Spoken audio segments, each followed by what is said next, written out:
Pinaasa ka lang. Nakakaramdam ba kayo ng ganito, mga kapatid?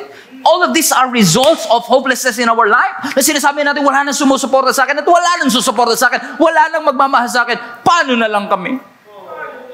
Sayang naman ang 7 taon na aming pinagsamahan. Kala ko magiging Christian siya. Di pala.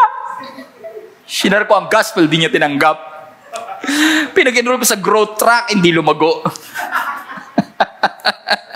You feel forsaken and abandoned and sometimes you feel lonely.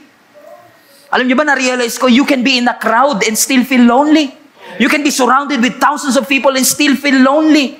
It's all the result of that hopelessness right in your heart. Kaya ka laging uninspired, hindi ka unmotivated. Pinagbibintangan ka nilang tamad, pero susulang unmotivated ka lang.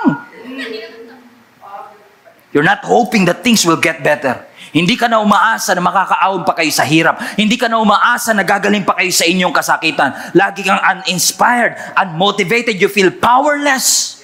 You feel overwhelmed. You feel like giving up. And you think and you conclude in yourself, you concluded in your mind, I will never be happy again. I'm hopeless. Lagi na lang ako oppressed. Lagi na lang akong limited.